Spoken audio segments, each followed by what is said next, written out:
평생 해온 것이 뭐냐면 실험이고 완성된 작품은 없습니다. 정확한 주장이고 무슨 주관이고 이거 전부 저는 거부합니다. 용기를 갖고 열심히 지금 계속 실험을 하고 있는 중이다. 이렇게 저는 얘기합니다.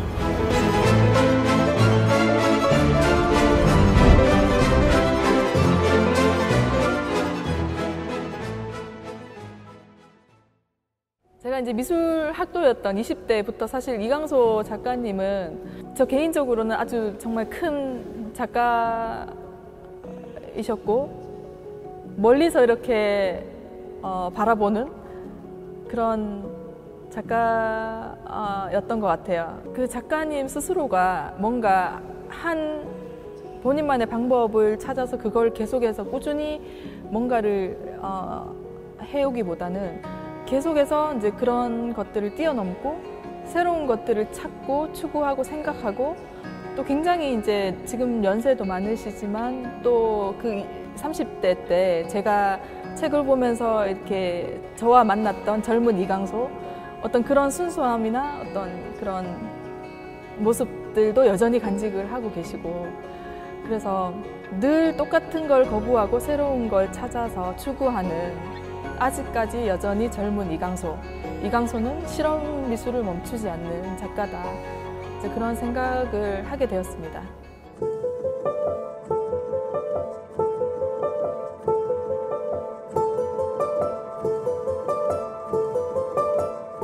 우리나라는 70년 전후로 해가지고 현대미술에 있어서 변화가 상당히 심하게 이루어지고 있던 시절이었습니다.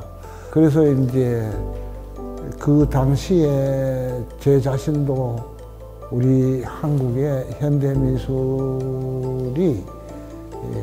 뭔가 큰 변화가 있을 수 있도록 동료들하고 함께 열심히 전시도 하고 모임도 가지고 했는데 그것이 이제 현대미술운동이었습니다.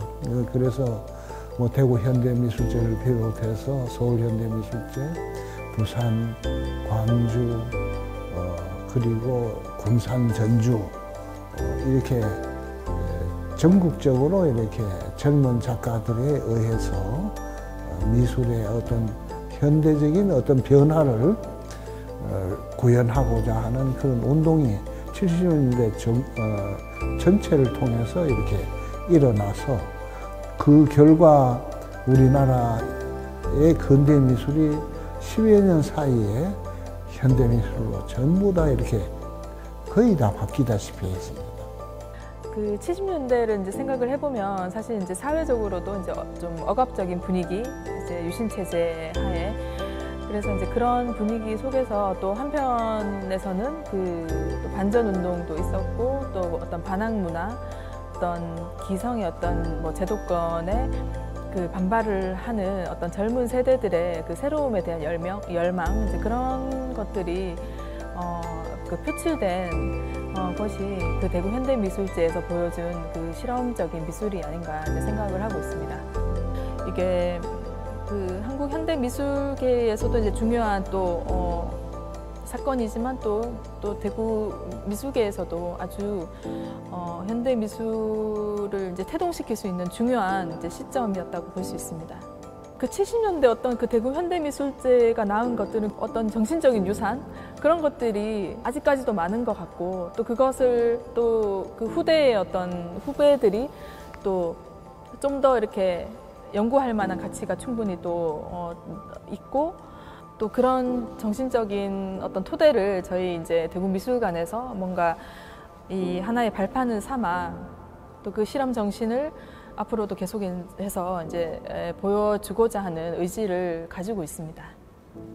70년대 중반에 저 역시 종래의 전통적인 방법도 현대화하는 어떤 현대적인 형식으로 어떻게 바꿀 수 있지 않을까. 저는 이제 거기에 좀 몰입을 했었습니다. 70년대 중반. 저뿐만이 아니라 미국의 뭐 프랑크 스텔라라든지 혹은 여러 작가들도 이제 평면 회화에 관해서 새로운 해석을 하려고 노력을 많이 하고 지금까지도 그 변화를 지속하고 있는데, 성취는 보는 분들에 의해서 이제 판단이 되어지겠지만은, 그래서 70년대 중반에 제가 이제 평면, 새로운 현대적인 어떤 해석에 의한 평면, 그리고 이제 근대적인 조각도 고대에서부터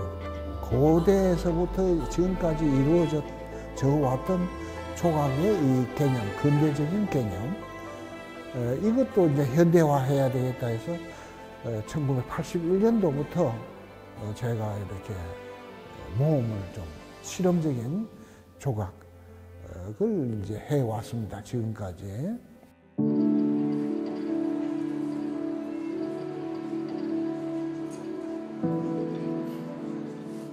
73년이죠. 작가님의 첫 그 개인전이 그 서울 명동 하랑에서 열렸는데, 당시에 이제 전시가 그 주막을 차려서 막걸리를 파는 선술집 프로젝트라고 하는 그런 전시를 이제 하셨어요. 근데 70년대 상황에서 이제 그런 식의 어떤 기존에 없던 아주 황당하기도 한 그런 전시를, 선술집을 만들어서 막걸리를 팔아서 막걸리를 한잔하면서 이제 사는 이야기를 한다는 것 자체가 당시로서는 굉장히 이제 파격적이기도 하고 새롭기도 하지만 되게 어떻게 보면은 문제아적인 그런, 어떻게 보면 굉장히 자유롭게 작가님이 그 당시에 뭔가 하고 싶어 했던 것들이 이제 그런 식으로 이제 표출이 되지 않았나 이제 생각을 하게 됩니다. 그리고 75년도에는 파리 청년미술제에 이제 작가님 초대를 받으셔가지고 살아있는 닭을 전시장에 풀어놓은 이제 퍼포먼스를 이제 하셨어요. 그래서 그 살아있는 닭이 전시 기간 내내 그 회분가루를 이제 발바닥에 묻힌 채 이렇게 돌아다니는데, 물론 그 살아있는 닭의 발목에는 끈이 묶여져 있죠. 그래서 어느 반경까지만 이동을 할 수 있는데, 당시에 이제 작가님 말씀으로는 그게 동물 학대 어떤 그런 에피소드 논란도 있었고, 그렇지만 그 프랑스 현지에서 아주 그 조명을 받은 또 작품 중에 하나라고 알고 있습니다.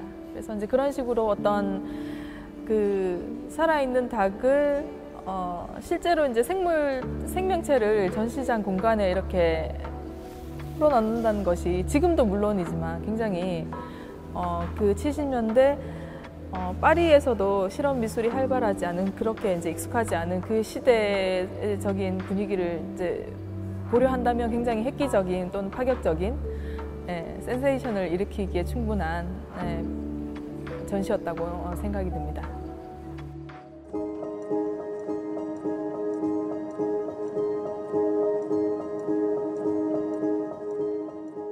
이제까지 조각이라는 것은 작가가 주체가 되어가지고 그 자기 중심적인 세계관에 의해서 만드는 그런 조각의 형식이었습니다.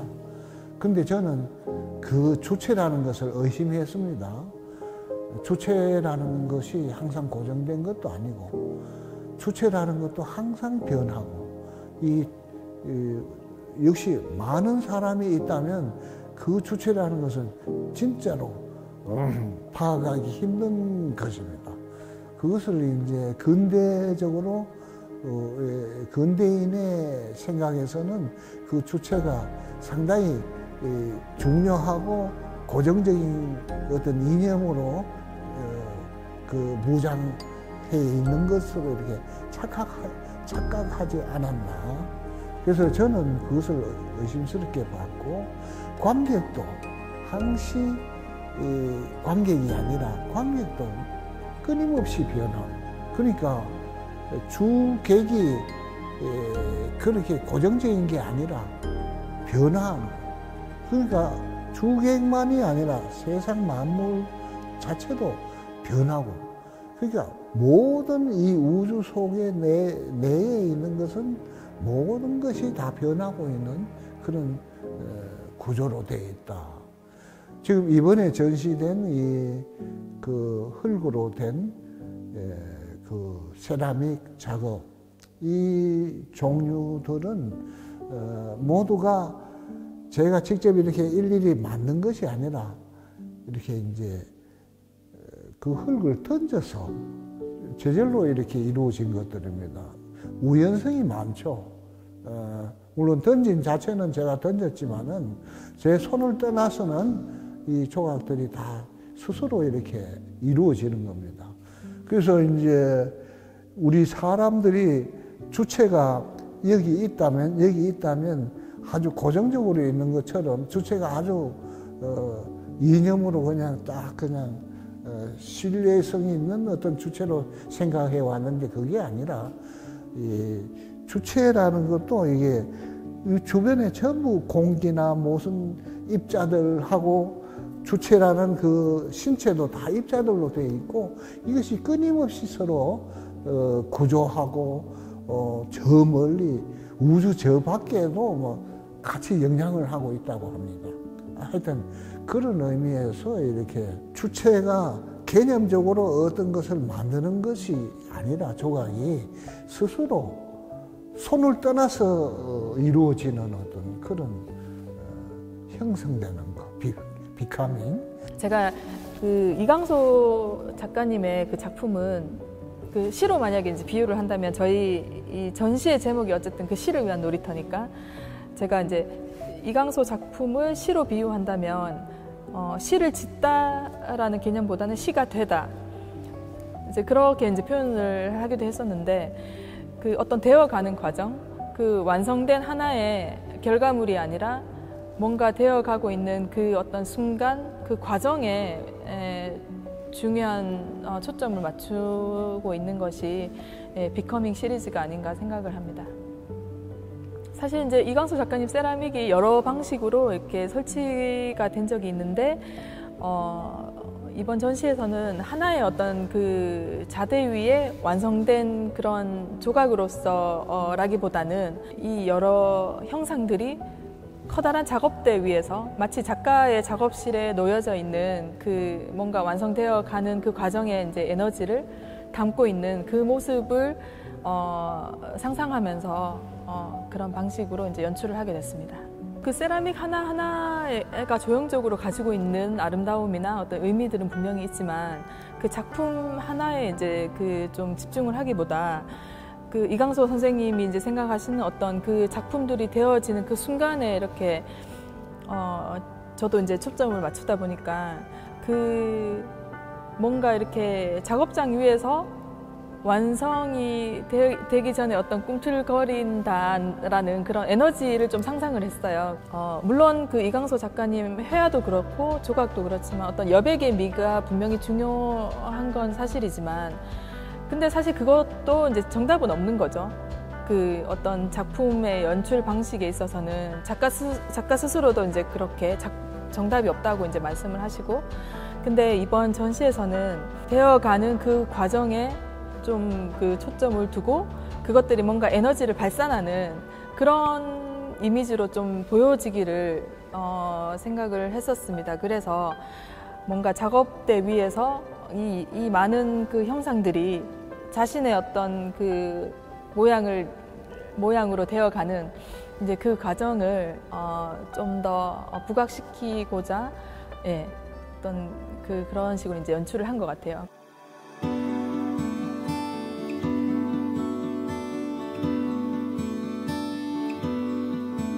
네, 그 흔히 이제 이강소 작가님 그 오리 회화 작가로 좀 많이 알려지기도 했는데 80년대 중반부터 이제 오리, 사슴, 배, 그다음에 집 이런 형상들이 작업에 이제 그때부터 이제 등장을 하기 시작을 해요. 근데 작가님은 그게 오리여도 됐지만 오리가 아니어도 상관이 없다. 이제 그렇게 이제 말씀을 이제 하시는데 사실 뭐 구체적인 오리라는 대상을 묘사하고 표현하는 것은 이제 이강소 선생님 작품에서 큰 의미가 없는 것 같고 다만 이제 어떤 가령 오리가 지나가면서 이제 물길을 만들고 어떤 움직이는 어떤 동작, 그래서 이제 그 시간성을 담고 있는 이제 그 자체가 좀 중요한 개념인 것 같아요. 그래서 그런 맥락에서 이번에도 이제 저희가 선보이긴 했지만 그 어떤 나룻배 페인팅도 그렇고 이제 이런 것들이 구체적인 것을 묘사하기보다는 지우고 그리기를 이제 좀 반복을 해서 뭔가 그 어떤 순간적인 동작을 좀 관람자가 느낄 수 있는, 그래서 이제 거기에 그 하폭에 뭔가 에너지가 이제 역동하는 에너지가 있는 거죠. 이제 그것이 좀 중요한 대목이 아닌가 생각을 하고 있습니다. 그리고 또 작가님 역시 이 대상을 오리로 보기보다는 오리가 될 수도 있고 오리가 아닐 수도 있는 어떤 것. 예, 그래서 그 보는 사람이 이제 그 어떤 대상을 한정하기보다는 뭔가를 그렸다기보다는 그 어떤 하나의 획으로 또는 그리고 지우기를 반복하면서 남은 어떤 흔적들, 이제 그런 것들에서 좀 교감을 이룰 수 있는, 그렇게 이강소 선생님 어떤 프로세스적인 그런 특징들을 좀 더 눈여겨보면 오히려 뭔가를 표현하기보다는 이제 그런 것들에 담긴 역동성이나 어떤 시간성, 이제 그런 것들을 좀 더 잘 즐길 수 있지 않을까 생각을 하고 있습니다. 제가 이제 그림을 그릴 때도 그냥 마구잡이로 막 칠해 놔놓고 무슨 관련이 있는지 몰라도 오리나 배나 이렇게 이미지를 거기다 넣거든요. 전혀 관계없는 거. 그러나 그렇게 관계시킴으로 해서 그 엉뚱하게 이렇게 많은 어떤 이미지들이 떠오르고 경험 속에서 있던 것들이 보여요. 그리고 그걸 한 번에 다 보여지는 거 아니라 볼 때마다 또 다른 게 나옵니다. 다른 사람들도 보는 관객들도 볼 때마다 그런 경험을 하게 돼요. 그 오리다 혹은 배다 이미지하고 전혀 관계없는 칠하고 혹은 무슨 이런 멍석 같은 거하고 이렇게 해놨을 때 그냥 생각이 그냥 볼 때마다 다른 생각들이 교차하는 거죠. 저는 그걸 노립니다. 정확한 게 확실한 건 세상에 아무것도 없습니다. 네.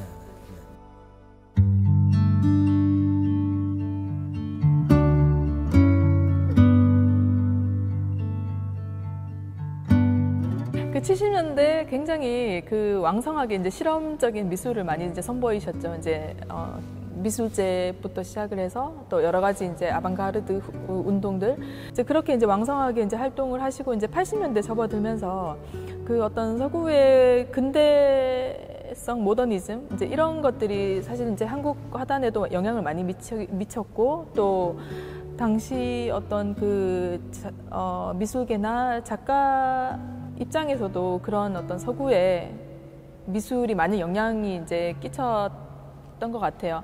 이제 그런 와중에 이제 작가가 그 어떤 서구적인 미술을 이제 따라가기보다 근데 그런 분위기 속에서 자신만의 것을 찾으려고 부단히 많이 생각을 했던 것 같고, 그래서 어떤 그 전통적인 그 재료, 뭐 가령 이제 붓글씨나 어떤 점토나 이제 이런 그 재료나 이런 물성에서 본인의 어떤 그 새로운 미술에 대한 비전을 그런 재료에서 충분히 찾았다고 저는 이제 생각이 들고, 또 그런 어떤 80년대 어떤 그런 고민들이 이제 지금의 어떤 이강소를 이야기하는 또 중요한 시점이 아닌가 이렇게 생각이 듭니다.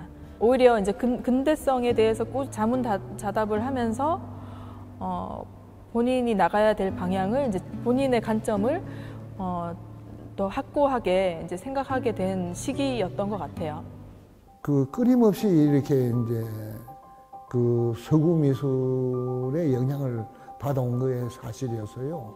그럼 너무나 그게 직접적으로 그 형식을 시시각각으로 이렇게 영향을 받다 보니까 이게 제가 어느 나라 어느 대륙에 인간인지 모를 정도로 정말 이 예술가로서 상당히 이렇게 주소가 없는 작가, 이런 것을 처절하게 느꼈어요.